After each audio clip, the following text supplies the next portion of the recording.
네, 뉴욕 증시 마감 시황 전해드리겠습니다. 3대 지수 상당히 부진한 모습을 보여줬습니다. 장중 내내 핵에 대한 걱정도 있었고 거기에다가 금리 인상에 대한 걱정까지 겹쳤던 하루가 되겠는데요. 종가 체크해 보겠습니다. 자, 이날은 또 나스닥 중심으로 또 하락률이 컸었습니다. 나스닥이 1.6%나 밀렸고요. 다우지수, S&P 500 지수는 0.5%를 전후한 하락세를 보여줬습니다. 이 장중 내내 약세 흐름을 보여줬었던 뉴욕 증시가 되겠는데요. 키워드는 두 가지로 정리해 볼 수가 있겠습니다. 첫 번째가 핵, 그리고 두 번째가 지표가 되겠는데요.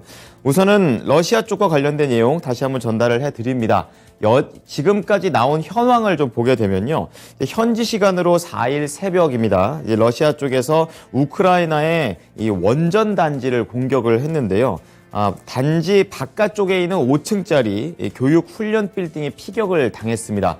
불이 났고 이걸 좀 끄는 그런 과정들이 있었습니다.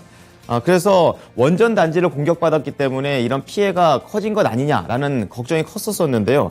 다행히 국제 원자력 기구에서는 원전 필수 장비에 영향을 받지 않았고 그리고 주변의 방사능 수치가 크게 변동이 없었다라고 공식 발표를 했습니다. 하지만 일부 언론에서는 그 주변에서 약간의 그런 방사능 수치가 올라가는 게 체크됐다라는 보도도 있기 때문에 충분히 좀 더 봐야 되는 그런 상황이 되겠습니다. 지금 이번에 공격당한 이 단지 같은 경우에는 유럽 내에서 단일 단지로는 최대 규모가 되겠고요. 모두 다 이 핵 연료를 내장하고 있는, 돌아가고 있는 그런 단지이기 때문에 재앙으로 연결될 수 있었던 그런 우려가 증시에 반영이 됐습니다. 자, 이로 인해서 안전자산으로 자금 이동이 크게 움직였습니다. 10년물 국채금리가 장중에 1.6%까지 내려가는 그런 상황도 나왔고요. 또 러시아 제재 때문에 국제유가가 급등을 했습니다. 거기에 더 EU 그리고 미국 모두 다 이 에너지 관련된 제재를 검토하고 있다는 내용 역시 관련 종목들에게 영향을 미쳤습니다. 자, 그리고 속보도 나온 게 있는데요. 지금 푸틴 대통령 같은 경우에는 이 러시아의 요구가 충족돼야만 군사 작전을 중단하겠다라고 이렇게 아직까지도 완강한 모습을 보이고 있는 현재 상황입니다. 자, 다음은 경제지표 체크해 보겠습니다. 3월 FOMC가 점점 다가오고 있습니다. 지금 금리를 인상하는 쪽으로 확실시 되어 있고 얼마나 올리나 여기에 포인트가 지금 잡혀 있는데요. 원전과 관련해서 전체적으로 고용지표가 큰 영향을 미칠 수 있는데 시장에는 좀 크게 미치지 못했습니다. 영향을 못 미쳤는데요. 고용 자체만 보게 되면 견조했습니다. 3월 FOMC 회의 이전에 나오는 마지막 고용지표가 되겠는데요. 좀 더 연준에서 긴축할 가능성이 더 확실하게 되는 그런 재료가 됐습니다. 2월 서비스업 부문 쪽에서는 시장의 예상치를 크게 상회하면서 개선이 잘 됐고요. 2월 실업률 같은 경우에선 예상 대비 소폭 하회하면서 1월보다도 실업률이 개선된 흐름이 나와줬습니다. 자, 다음은 섹터와 업종별 흐름 체크해 보겠습니다. 이날은 상승했던 섹터 그리고 하락했던 섹터 반반씩 갈리는 그런 상황이 되겠는데요. 업종 평균을 보게 되면 0.7% 하락을 했습니다. 우선 가장 많이 급등을 했던 것이 말씀드렸던 에너지 섹터가 되겠습니다. 러시아가 우크라이나의 원전을 공격을 하면서 국제사회 에너지 제재가 점점 본격화되고 있는 그런 상황이 되고 있습니다. 그렇게 되면서 이 러시아산 원유 공급이 불확실해진 그런 상황이 좀 반영이 됐습니다. 관련된 종목들 전반적으로 다 크게 올라갔었고요. 그리고 금융 섹터가 또 상당히 많이 밀리는 모습이 나왔는데요. 이번 공격으로 인해서 안전자산 선호 현상이 크게 늘었죠. 그래서 10년물 국채 수익률이 크게 밀렸다는 부분이 그대로 반영됩니다.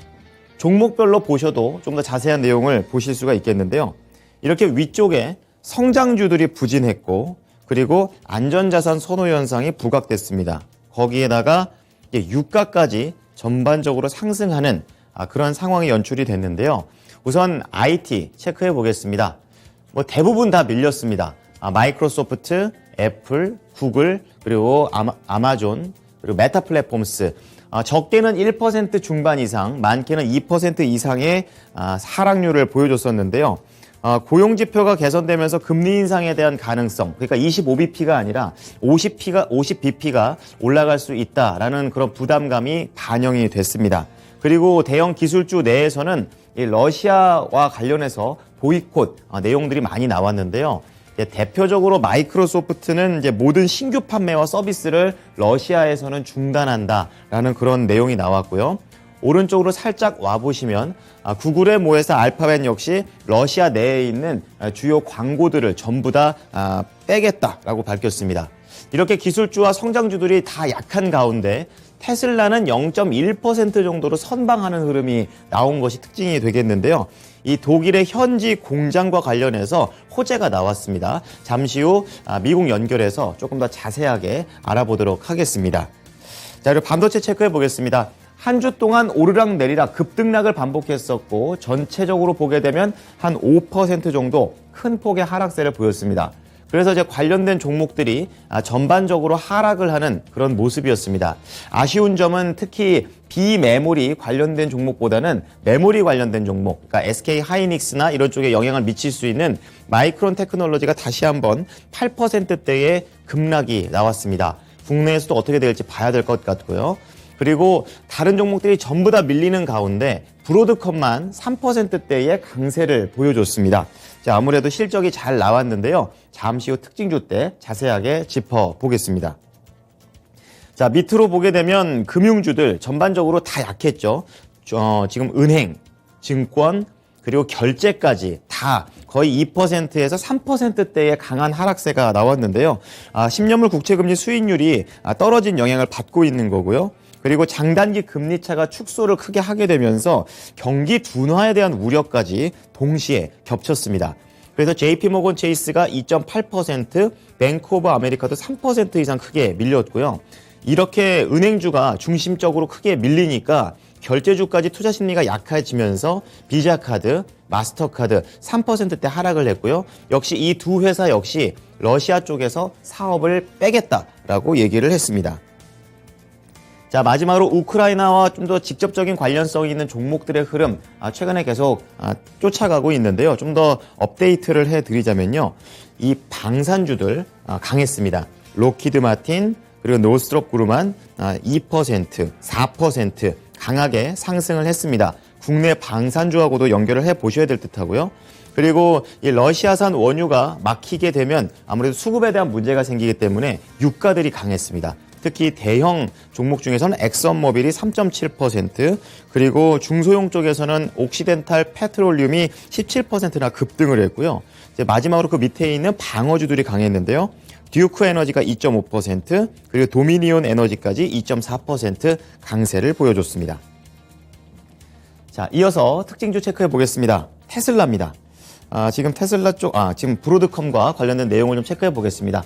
네, 전반적인 실적 자체가 잘 나왔습니다. 매출과 그리고 주당 순이익, 시장의 예상치를 상회하게 되면서 전망까지 긍정적으로 냈습니다. 거기에 배당에 대한 긍정적인 소식이 전해지게 되면서 이러한 조건들을 충족을 하게 되면 대부분 종목들이 이렇게 시장이 밀려도 크게 올라가는, 업종 내에서도 올라가는 모습입니다. 하지만 이렇게 잘 가는 것들이 이제 같은 종목들한테 퍼져나가는 것까지는 안 가는 좀 제한적인 상승 요인이 되고 있습니다.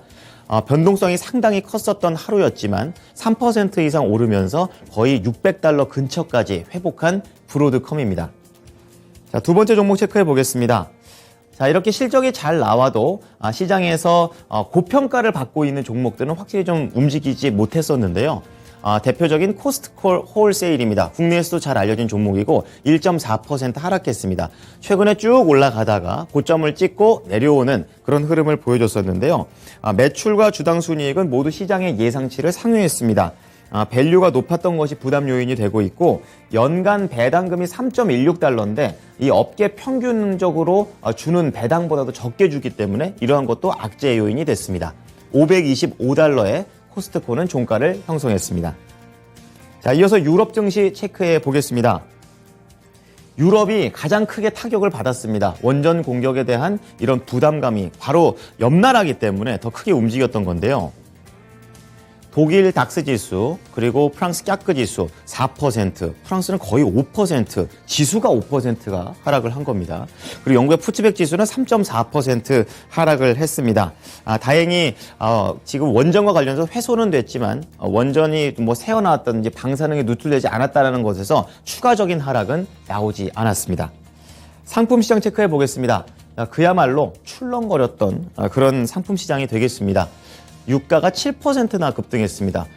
11달러까지 올라가면서 이제 시장에서도 한 뭐 120달러, 150달러도 간다 막 이랬었는데 거의 가능성이 막 보이는 그런 상황이 되겠습니다.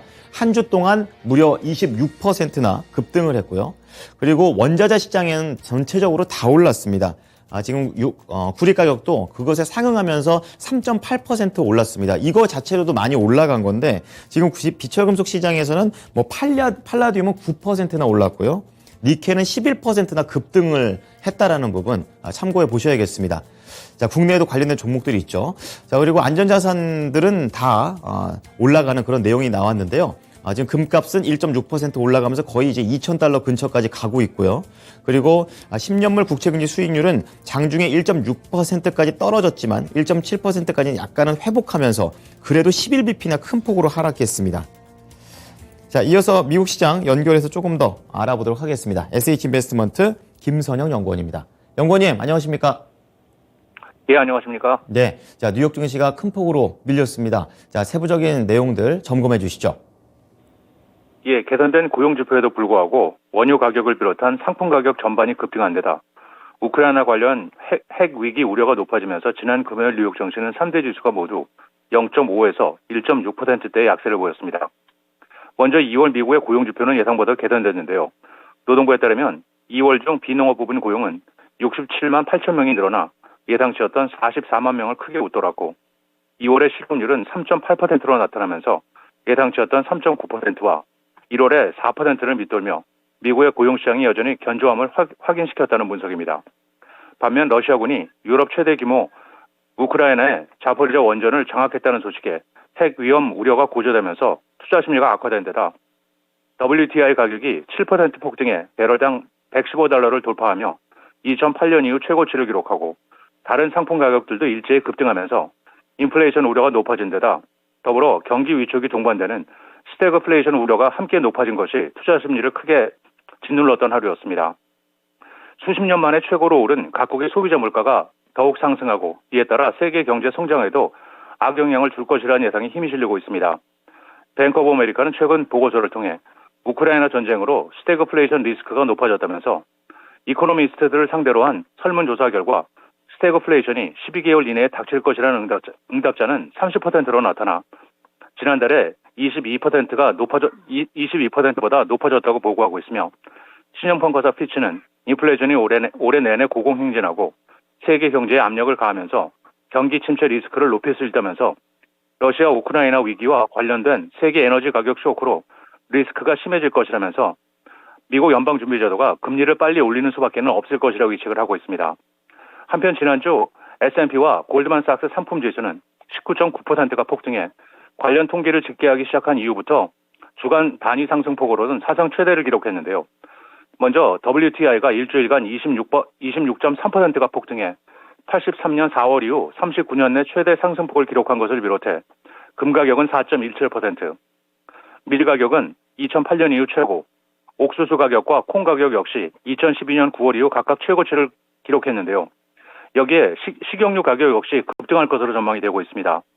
우크라이나는 해바라기 씨 생산 세계 1위국이고 카놀라의 원료인 유채 생산 규모가 세계 7위인데요. 이들의 수출이 차질을 빚을 것이라는 전망으로 대체 품목인 팜유 가격이 상승하는 등 이번 사태로 인해 상품 시장 전반에 연쇄 반응이 일어나고 있는 상황입니다. 신용평가사 스탠다드&푸어스가 가상화폐가 러시아의 금융 제재에 대한 피난처가 되기는 어려울 것이라고 전망하고 있습니다. S&P는 가상화폐를 활용하더라도 국제 제재의 여파를 피하기는 어려울 것이라면서 가상화폐가 전통적인 금융자산처럼 광범위하게 활용되지 않는 만큼 이것을 활용하더라도 러시아 경제 주체들이 이 제재의 여파를 피하기는 어렵다고 분석을 하고 있습니다.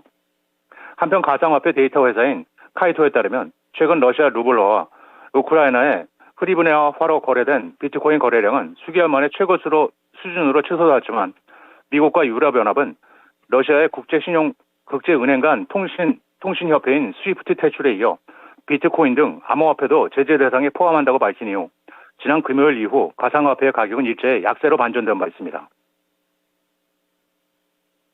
네, 다음은 종목 소식 보겠습니다. 지금 시장이 거의 다 밀리는 그런 가운데 테슬라가 상당히 선방하는 모습을 보여줬습니다. 독일 쪽에서 좋은 소식이 날아왔다고 하는데요. 어떤 내용입니까?